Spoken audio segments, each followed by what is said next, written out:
Hello, my dear students.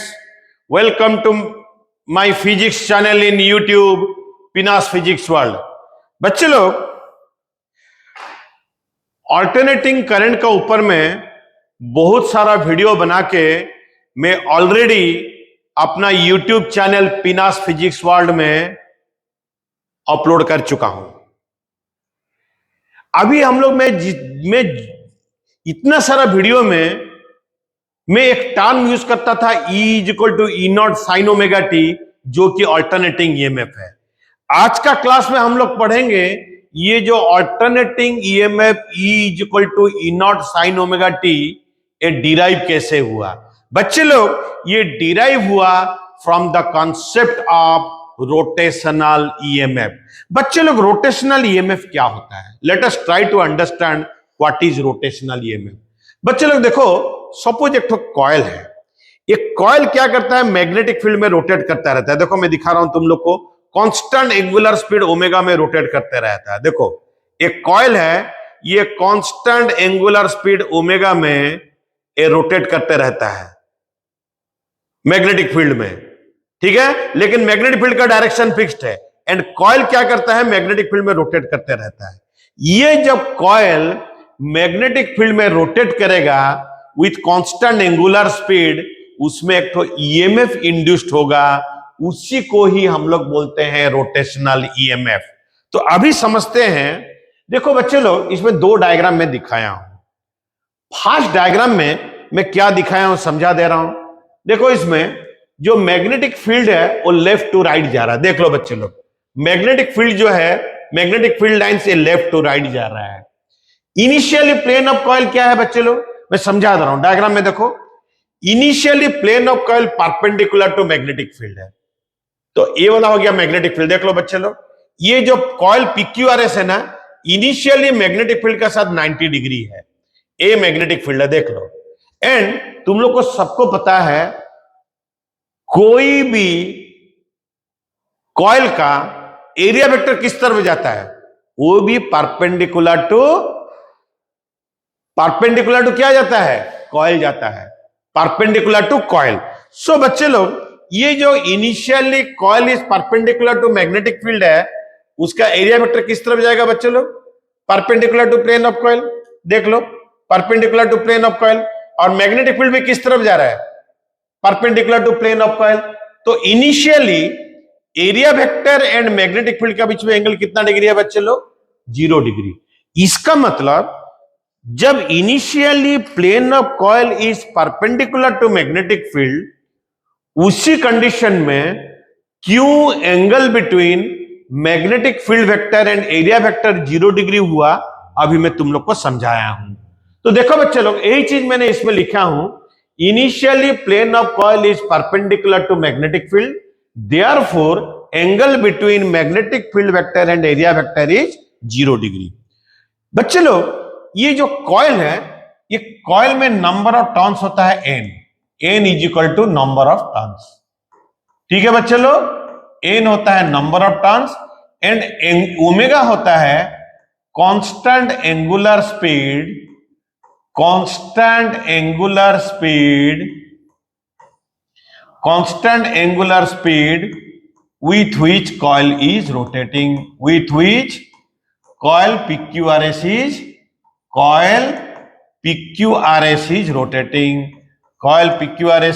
rotating, ठीक है बच्चे लोग, रोटेटिंग, ठीक है। अच्छा, अभी क्वेश्चन है, जैसे एक कॉइल रोटेट कर रहा है, देखो बच्चे लोग, मैग्नेटिक फील्ड तो जा रहा है लेफ्ट टू राइट। अभी देखो आफ्टर टाइम टी, देखो मैं दिखा रहा हूं, ये जो कॉइल पहले परपेंडिकुलर टू मैग्नेटिक फील्ड था, अभी तो रोटेट कर रहा है कांस्टेंट एंगुलर वेलोसिटी में। सपोज आफ्टर टाइम टी ऐसे हो गया, देखो यही एरिया वेक्टर है, ऐसे रोटेट कर गया। देखो पहले ऐसा था इस पोजीशन में, आफ्टर टाइम टी रोटेट करके यहां पर आ गया। अभी मुझे बताओ, आफ्टर टाइम टी अगर एंगुलर स्पीड ओमेगा है, आफ्टर टाइम टी कॉइल कितना एंगल रोटेट कर जाएगा बच्चे लोग? कॉइल रोटेट कर गया theta is equal to omega T, तो एरिया वेक्टर भी कितना एंगल रोटेट कर गया? Theta is equal to omega T, ठीक है। तो after time T angle between magnetic field vector और एरिया वेक्टर क्या हो जाएगा बच्चे लोग? Theta is equal to omega T. तो अभी मेरा क्वेश्चन ये है, जब after time T magnetic flux linked with coil कितना होगा, each turn of coil. So अभी after time T angle turn by coil, after time T angle turn by coil, angle turn by coil, coil कितना angle घूम जाएगा, coil P Q R S कितना angle घूम जाएगा बच्चे लोग, मैं तुम लोग को समझाया था, तुम लोग को मालूम है सर्कुलर मोशन का चैप्टर से, theta is equal to omega T. So at time T angle between B vector and A vector क्या हो जाएगा, एंगल बिटवीन, अभी मैं समझाया ना बच्चे लोग तुम लोग को, angle between magnetic field vector and area vector अभी क्या हो जाएगा बच्चे लोग, theta is equal to omega T. देखो ए हो गया एरिया वेक्टर, ये वाला हो गया मैग्नेटिक फील्ड, एंगल कितना हो गया, theta is equal to omega T. अभी मैं लिख रहा हूं magnetic flux linked with each turn of coil, magnetic flux linked with each turn of coil, each turn of coil, each turn of coil में कितना मैग्नेटिक फ्लक्स लिंक्ड होगा, magnetic flux का formula क्या होता है, B A cos theta, where theta is equal to omega T is equal to angle linked with each turn of coil at time T, at time T, each turn of coil at time T. ठीक है बच्चे लोग, time T में magnetic flux linked with each turn of coil क्या होगा, theta equal क्या हो गया, at time T angle between theta equal to omega T, ये बन जाएगा angle between B vector and A vector, यही तो होता है एंगल थीटा मैग्नेटिक फ्लक्स में। तो ईच टर्न ऑफ कॉइल में कितना मैग्नेटिक फ्लक्स गया बच्चे लोग, phi is equal to B A cos omega T. अभी क्वेश्चन है क्या फ्लक्स चेंज हो रहा है, आंसर इज यस। क्यों बच्चे लोग मैं बता रहा हूं, देखो मैग्नेटिक फील्ड जा रहा है लेफ्ट टू राइट, अभी तुम लोग देख लो,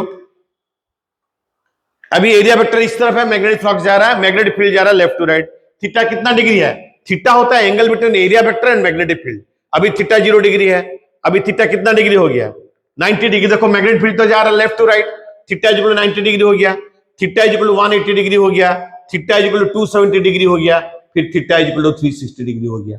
इसका मतलब बच्चे लोग जैसे कॉइल घूम रहा है angle theta equal to omega T भी चेंज हो रहा है, जैसे angle theta equal to omega T change होगा कॉस ओमेगा टी चेंज होगा, कॉस ओमेगा टी चेंज होने से मैग्नेटिक फ्लक्स भी चेंज होगा। तो एक चीज हमको समझ में आया, जैसे ये कॉइल मैग्नेटिक फील्ड में घूम रहा है magnetic flux through the coil is also changing. हम लोग Faraday's laws of electromagnetic induction में पढ़े हैं, जब भी कोई कॉइल देके मैग्नेटिक फ्लक्स चेंज होता है उसमें एक ईएमएफ इंड्यूस्ड होता है, उसी ईएमएफ जो इंड्यूस्ड होगा है रोटेटिंग कॉइल में, इसी को ही हम लोग बोलेंगे रोटेशनल ईएमएफ। ठीक है बच्चे लोग, चलो अभी मैं समझा रहा हूं, देख लो अभी। According to Faraday's law, according to Faraday's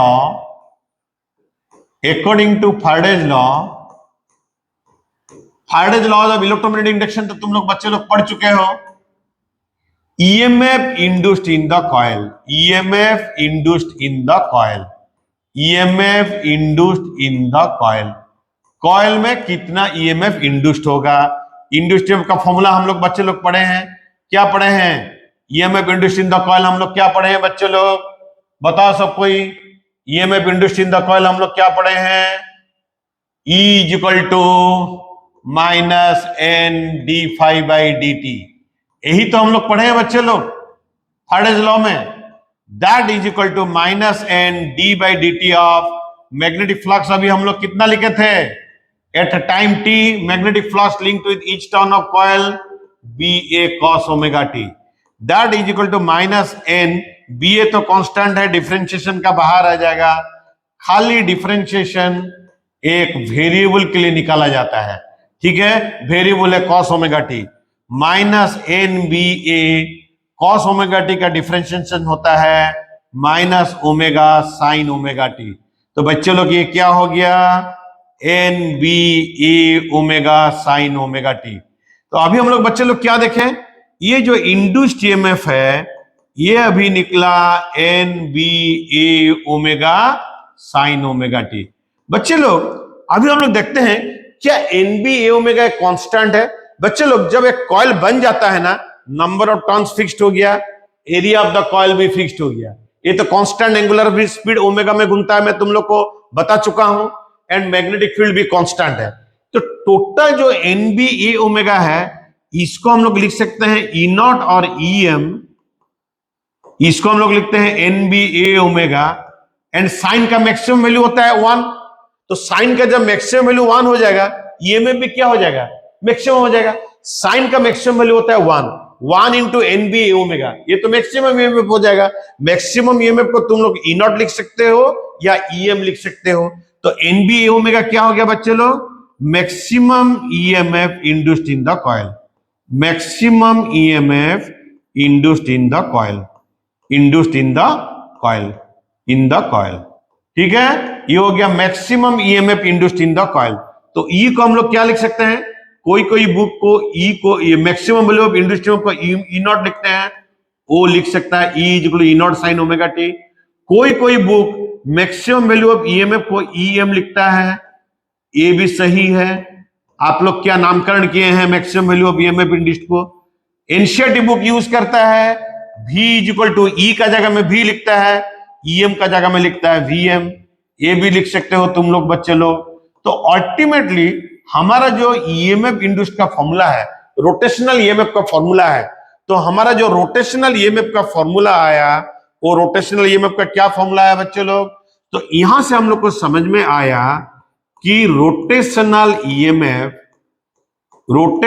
EMF जो है E इक्वल टू क्या बना बच्चे लोग, N B A omega sine omega T, या तुम लोग लिख सकते हो इसको maximum value of EMF induced को ई नॉट भी लिख सकते हो या ईएम भी लिख सकते हो, ये बन गया N B A omega, therefore E is equal to बन गया E not sine omega T.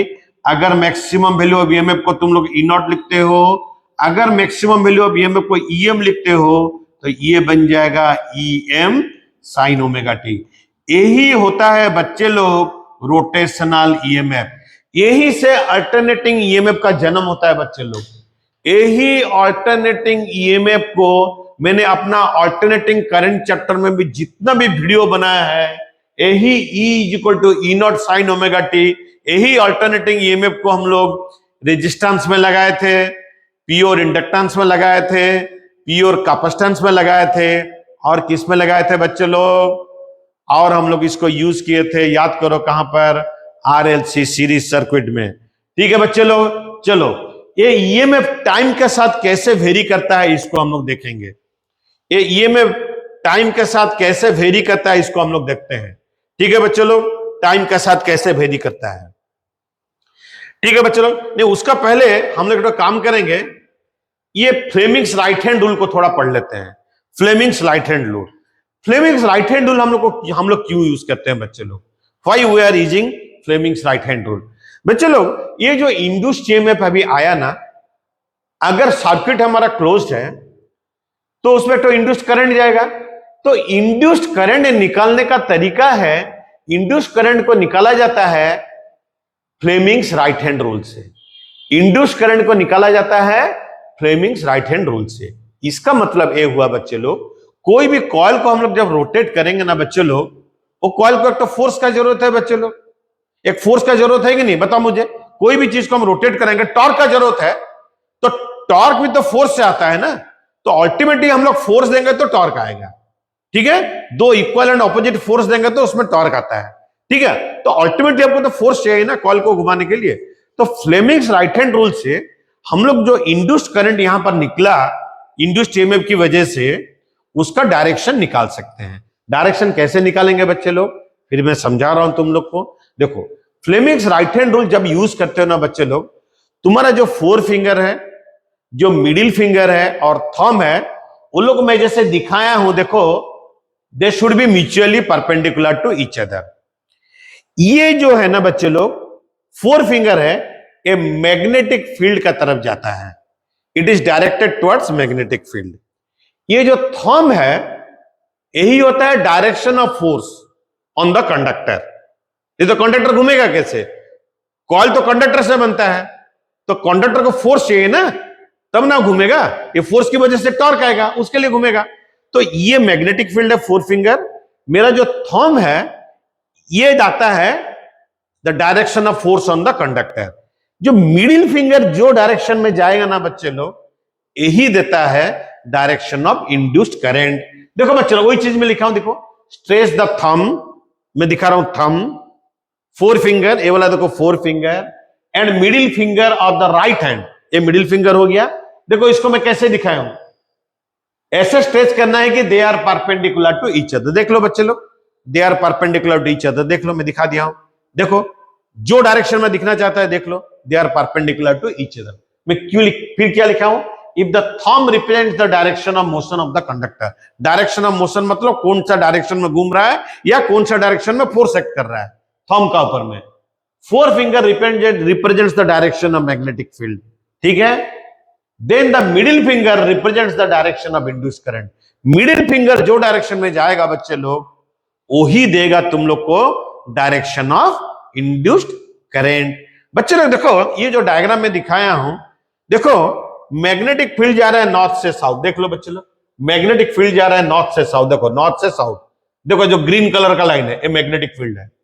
ये जो कंडक्टर है, एक्चुअली कंडक्टर ऐसा है बच्चे लोग, कंडक्टर ऐसा है, इसका पर देखो मैग्नेटिक फील्ड इस तरफ है नॉर्थ से साउथ, ये वाला नॉर्थ पोल है साउथ पोल है, मैग्नेटिक फील्ड गया नॉर्थ से साउथ। ये कंडक्टर है, देखो ये वाला कंडक्टर तार है, इसका पर फोर्स इस डायरेक्शन में जा रहा है, देखो तो करंट कौन सा डायरेक्शन में जाएगा बच्चे लोग, ये डायरेक्शन में जाएगा। देख लो ये मैग्नेटिक फील्ड एंड एक कंडक्टर का पर फोर्स इस डायरेक्शन में जा रहा है, देखो ये डायरेक्शन ऑफ मोशन है, फोर्स अगर इस डायरेक्शन में देगा तो इस डायरेक्शन में मूव करेगा।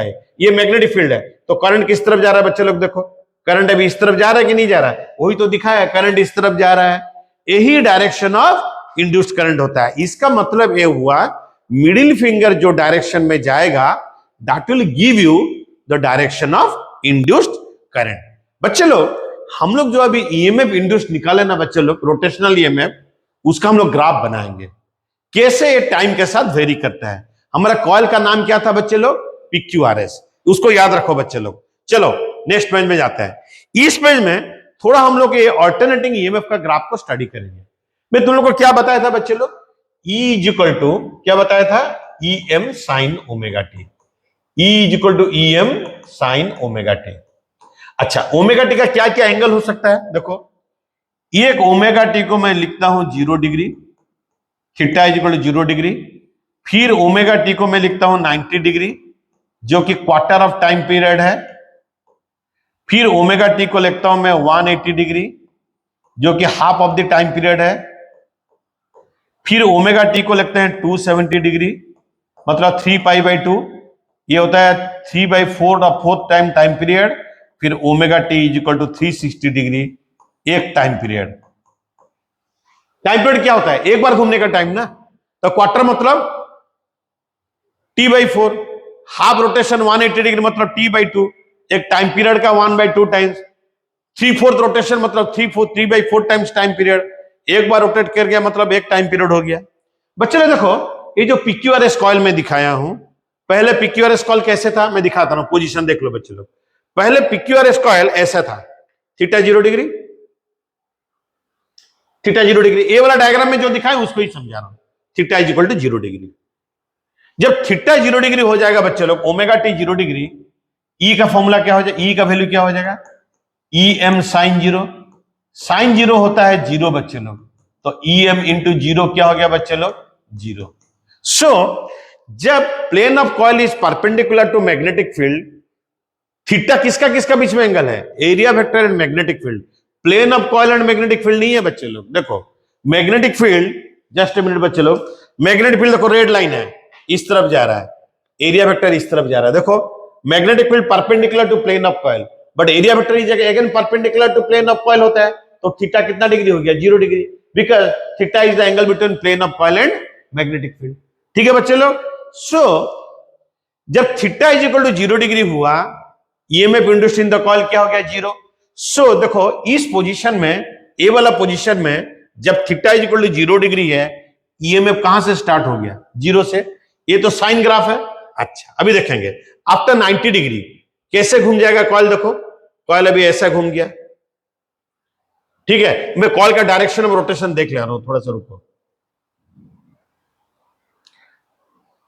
ऐसा कॉइल अभी ऐसा घूम रहा है, ठीक है। कॉइल ऐसा घूम रहा है, ठीक है बच्चे लोग।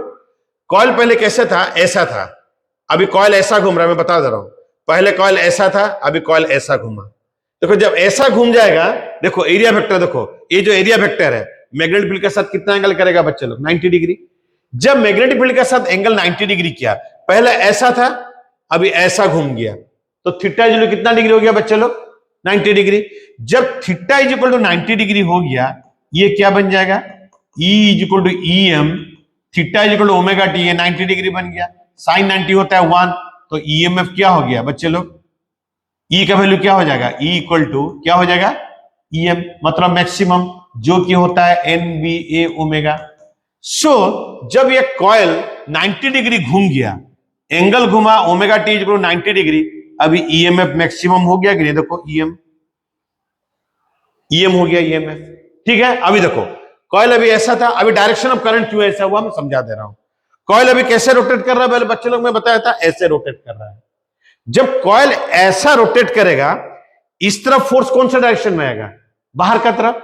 और इस तरफ फोर्स, देखो कॉइल को अगर ऐसा घुमाना है तो ये जो कॉइल का जो ये कंडक्टर है, इसका पर फोर्स इस तरफ जाएगा, और कंडक्टर का जो ए पोर्शन है, इसका पर फोर्स इस तरफ जाएगा। अभी देखो बच्चे लोग, ये जो PQ पार्ट है, इसका पर फोर्स अभी बाहर का तरफ जा रहा है, ठीक है। फ्लेमिंग्स राइट हैंड रूल को यूज करेंगे। देखो बच्चे लोग, मैग्नेटिक फील्ड तो नॉर्थ से साउथ है, अभी फोर्स बाहर का तरफ आ रहा है क्योंकि कॉइल ऐसा घूम रहा है। देखो बच्चे लोग, कॉइल अभी ऐसा रोटेट कर रहा है। जब ऐसा रोटेट कर रहा है, ये जो PQ पार्ट है उसमें फोर्स ए वाला डायरेक्शन में जा रहा है। देखो ऐसे घूमेगा ना तो फोर्स ए वाला डायरेक्शन में जाएगा। सो जो PQ पर्सन है, फोर्स इस तरफ गया, देखो Fleming's right hand rule use किया, एंड मैग्नेटिक फील्ड होता है नॉर्थ से साउथ, तो करंट अभी किस तरफ गया? ऊपर का तरफ। तो करंट अभी कॉइल में किस तरफ दिखाया मैंने? PQ, ऊपर का तरफ। और RS पार्ट में क्या होगा? देखो कॉइल तो अभी ऐसा रोटेट कर रहा है, तो PQ पोर्शन में फोर्स ए वाला डायरेक्शन में जा रहा है, बट RS पोर्शन में फोर्स किस तरफ जाएगा? अंदर का तरफ। देखो अभी क्या हुआ, ये RS पोर्शन में फोर्स अंदर का तरफ गया, एंड मैग्नेटिक फील्ड गया नॉर्थ से साउथ, तो करंट किस तरफ आया बच्चे लोग? R से S। इसीलिए मैं करंट इधर में दिखाया हूं, R से S। अच्छा बच्चे लोग, 180 डिग्री घुमा। 180 डिग्री मतलब कैसे हुआ? देखो पहले प्लेन ऑफ कॉइल ऐसा था, अभी ऐसे घुमा 90 डिग्री, फिर अभी 180 डिग्री हो गया। देखो पहले ऐसा था ना, 90 डिग्री 180 डिग्री। जब 180 डिग्री पोजीशन में आ गया कॉइल, तो थीटा इसमें कितना डिग्री हो गया? 180 डिग्री। तो ईएमएफ इंड्यूस क्या हो जाएगा? E is equal to EM sine 180। Sine 180 होता है 0 बच्चे लोग, उसका साथ ईएमएफ इंड्यूस 0 हो गया। देखो ये वाला पोजीशन पर देखो, इनिशियली कॉइल ऐसा था, 90 डिग्री ये वाला हुआ, फिर आधा घुमा, मतलब इस तरफ आ गया 180 डिग्री। जैसे 180 डिग्री हुआ, ऐसे पहले ऐसा था कॉइल, देखो ये वाला पोजीशन में, अभी 90 फिर 180। जैसे 180 हो गया 180 डिग्री, तो ईएमएफ घट के कितना आ गया? 0 में आ गया। ठीक है बच्चे लोग, ये तुम लोग अभी समझ में आ गया तुम लोग को। अच्छा अभी 270 डिग्री क्या होता है? इनिशियली ऐसे था, अभी घूम के इस तरफ आया 90 डिग्री, फिर 180 डिग्री, अभी 270। जैसे 270 घूम जाएगा, PQ इस तरफ आ जाएगा और RS अभी इस तरफ आ गया। कॉल ऐसा था ना पहले बच्चे लोग, देखो देखो ये पोजीशन में PQ RS, जैसे आधा घूम जाएगा PQ इधर आ जाएगा, RS इधर आ जाएगा। सो ये कॉइल का PQ इधर आ गया, RS अभी इधर आ गया, ठीक है। थीटा हो गया 180 degree, sorry theta equal to 270 degree. कैसे?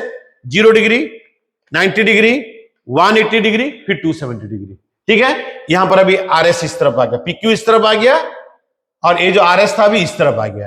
अगेन ये तो कॉइल कंटिन्यूअसली एक ही डायरेक्शन में घूमता है, ऐसे नहीं कि ऐसा घूमा फिर ऐसे घूमा, ठीक है बच्चे लोग। तो अभी कॉइल फिर ऐसे घूम रहा है, जैसे ऐसे घूम रहा है, RS का ऊपर फोर्स किस तरफ आएगा?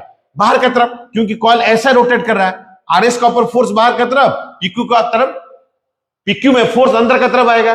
फिर देखो बच्चे लोग, अभी मैग्नेटिक फील्ड ऐसा है, RS का तरफ फोर्स इस तरफ आ रहा है, लेकिन RS में करंट क्या हो गया? S2R।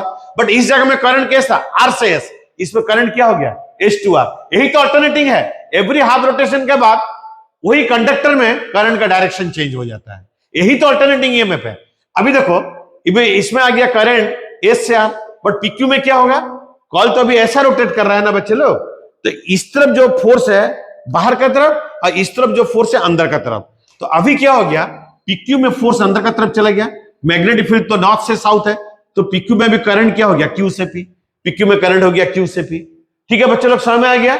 पहले इधर में पीक्यू में करंट क्या था, पी से क्यू, अभी क्या हो गया, क्यू से पी। करंट का डायरेक्शन चेंज हो गया कि नहीं, यही तो अल्टरनेटिंग करंट है बच्चे लोग। बट यहां पर ओमेगा टी कितना डिग्री समझा मैं, 270 डिग्री। तो अब मुझे बताओ इस पोजीशन में ईएमएफ इंड्यूस्ड क्या हो जाएगा, ईएम साइन 270। साइन 270 होता है -1, उसका चलता है -1 इंटू ईएम क्या हो जाएगा, माइनस ईएम। देखो 270 डिग्री एंगल में 3π/2, ये जो इंड्यूस्ड ईएमएफ है माइनस ईएम हो गया, नेगेटिव मैक्सिमम देखो माइनस ईएम हो गया। अभी क्या है देखो, पहले फिर नेक्स्ट देखो बच्चे लोग, ये हो गया 0 डिग्री, ये हो गया 90 डिग्री, ये हो गया 180 डिग्री, ये हो गया 270 डिग्री, और लास्ट डायग्राम है ये हो गया 360 डिग्री। ठीक है बच्चे लोग, 360 डिग्री। अब मुझे बताओ अगर ओमेगा टी 360 डिग्री है, ईएमएफ इंड्यूस्ड क्या हो जाएगा बच्चे लोग, ईएमएफ इंड्यूस्ड क्या हो जाएगा बताओ, ईएमएफ इंड्यूस्ड क्या हो जाएगा, E is equal to E M sine of 360, sine of 360 degree is equal to 0, sine 360 equal to 0, तो E क्या हो गया देखो 0 हो गया। 360 degree corresponds to sine 360 degree is equal to 0, 0 into M क्या हो गया 0। यही तो साइन वेव है।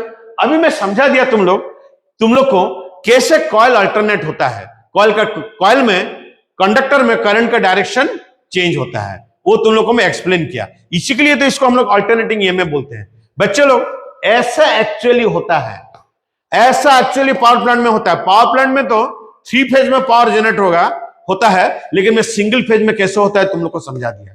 एक्चुअल पावर जनरेशन होता है 3 फेज में बच्चे लोग। 3 फेज तो तुम लोग अभी समझ नहीं पाएगा, जो इलेक्ट्रिकल इंजीनियरिंग पढ़ेगा वो लोग को 3 फेज क्या समझ में आएगा। ठीक है बच्चे लोग, यहां तक हम लोग समझ गए कि ग्राफ को कैसे बनाते हैं और करंट क्यों अल्टरनेट होता है, इसी को हम लोग समझ गए बच्चे लोग। इसमें एक तो बहुत इंपॉर्टेंट चीज है जो समझने वाला है। ठीक है बच्चे लोग, वो चीज क्या है देख लो। वो चीज क्या है, ये कभी कभी एंट्रेंस में आने का वाला चांस है बच्चे लोग। तुम लोग को मैं एक चीज समझाने वाला हूं इसमें। देखो ये हो गया 0 डिग्री में दिखा रहा हूं, ये 0 डिग्री, ये तो मैं तुम लोग को समझाया। ये हो गया 90 डिग्री, ये हो गया 90 डिग्री, ये हो गया 180 डिग्री, ये वाला हो गया 270 डिग्री, ये वाला होता है 2π 360 डिग्री। यही तुम लोग को मैं समझाया। ये वाला जो ग्राफ है बच्चे लोग, ये होता है E is equal to E not sine omega T का। ठीक है, मैग्नेटिक फ्लक्स का फॉर्मूला क्या है बच्चे लोग, magnetic flux through each turn magnetic flux का फॉर्मूला होता है BA cos omega T. Cos का ग्राफ क्या होता है बच्चे लोग, सबको तुम लोग ऑलरेडी पढ़ चुके हो बच्चे लोग मैथमेटिक्स में। कॉस का ग्राफ क्या होता है मैं समझा रहा हूं। कॉस का ग्राफ क्या होता है, यही क्रॉस का ग्राफ है बच्चे लोग, देख लो यही कॉस का ग्राफ है, यही कॉस का ग्राफ है ना बच्चे लोग। तुम लोग ऑलरेडी कॉस का ग्राफ को ऑलरेडी पढ़ चुके हो। ठीक है, तुम लोग ऑलरेडी कॉस का ग्राफ पढ़ चुके हो। देखो बच्चे लोग, इसमें क्या होता है, जब omega T is equal to 0 degree होता है, जब omega T is equal to 0 degree, देखो E इज इक्वल, मैं इसमें फिर लिख रहा हूं, देखो E equal to E not sine omega T. ठीक है, sine omega T, and magnetic flux क्या हो गया BA cos omega T, BA cos omega T. हम लोग तो अभी ये जो ब्लू कलर है देखो, ये होता है ईएमएफ का, एंड जो ब्लैक कलर है ये वाला होता है फ्लक्स का, जो कि BA cos ओमेगा टी का ग्राफ है, ये कॉस का ग्राफ है।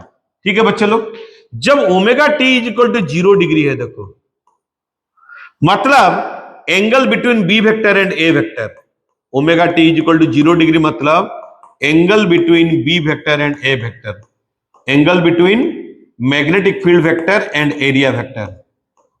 ठीक है, यही तो है बच्चे लोग 0 डिग्री। जब देखो, जब ओमेगा टी 0 डिग्री है, cos 0 का वैल्यू होता है 1, तो मैग्नेटिक फ्लक्स क्या हो जाएगा मैक्सिमम, मैग्नेटिक फ्लक्स हो जाएगा मैक्सिमम। सो जब omega T is equal to 0 degree है, मैग्नेटिक फ्लक्स हो गया BA, cos ओमेगा टी हो गया 1, ये मैक्सिमम है। बट ईएमएफ क्या होता है 0, मैं ऑलरेडी समझा चुका हूं। देखो इसका मतलब जो ओमेगा टी 0 डिग्री है, मैग्नेटिक फ्लक्स मैक्सिमम से स्टार्ट होगा, ये मैक्सिमम वैल्यू क्या हो गया BA, एंड ऑलरेडी मैं ईएमएफ का बता चुका हूं। ये वाला क्या होता है EM, इसको मैं EM लिख देता हूं ई नॉट का जगह में, और ये वाला होता है माइनस EM, ये हो गया माइनस EM है EM, और ये वाला होता है माइनस BA, मैग्नेटिक फ्लक्स का मैक्सिमम वैल्यू। ठीक है, अच्छा इसका मतलब ये हुआ जब magnetic flux linked with the coil is maximum, EMF induced in the coil क्या हो गया बच्चे लोग, जीरो। तो वही चीज मैं नेक्स्ट पेज में लिख रहा हूं बच्चे लोग, ये चीज हमको समझ में आ गया। देखो 0 डिग्री में ईएमएफ जीरो है लेकिन मैग्नेटिक फ्लक्स मैक्सिमम है। इसका मतलब ये हुआ बच्चे लोग जब magnetic flux through the coil is maximum, EMF induced in the coil is zero. यही चीज को मैं नेक्स्ट पेज में लिख रहा हूं। देखो बच्चे लोग मैं इसमें क्या लिख रहा हूं, इसको तो ध्यान लगा के देखो। मैं लिख रहा हूं नंबर 1 पॉइंट में, when magnetic flux through the coil is maximum, when magnetic flux through the coil, magnetic flux through the coil is maximum, flux through the coil is maximum, through the coil is maximum,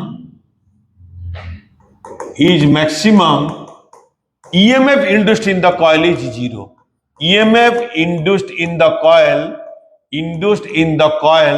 is zero. देखो बच्चों लोग क्या सुंदर सा relationship है। जब magnetic flux through the coil is maximum है, EMF induced in the coil is zero. देखो मैं फिर बता रहा हूं इंटरेस्टिंग चीज को। देखो जब ओमेगा टी 90 डिग्री हो गया, जब ओमेगा टी 90 डिग्री हो जाता है, ई क्या होता है EM साइन ओमेगा टी, मतलब EM sine of pi by 2। Sine of pi by 2 क्या होता है 1, तो EMF हो गया मैक्सिमम। फ्लक्स का फॉर्मूला क्या होता है बच्चे लोग, BA cos omega T, BA cos pi by 2।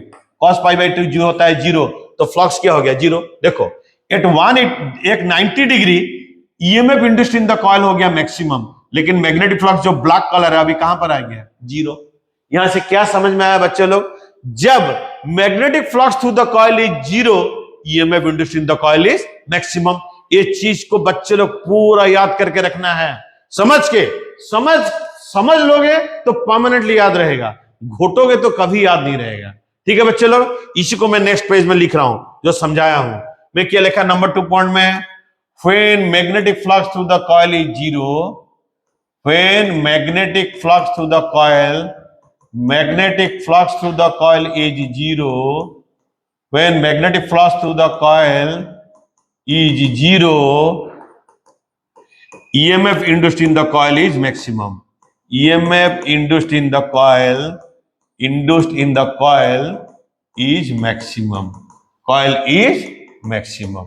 ठीक है बच्चे लोग, बाकी तो तुम लोग cos थीटा का ग्राफ, sin थीटा का ग्राफ जानते हो, फ्लक्स का ग्राफ एंड EMF का ग्राफ तुम लोग आराम से बना सकते हो, क्योंकि तुम लोग ऑलरेडी मैथमेटिक्स में sin theta and cos theta का ग्राफ तुम लोग को समझ में आ चुका है। ठीक है बच्चे लोग, लेकिन इसमें जो चीज मैं तुम लोग को समझाने के लिए चाहा एक ग्राफ से, यही समझाया जब magnetic flux through the coil is maximum, EMF induced in the coil is zero, और जब magnetic flux through the coil is zero, EMF induced in the coil is maximum. इसी को समझाने के लिए मैंने एक ग्राफ का बारे में तुम लोग को बताया।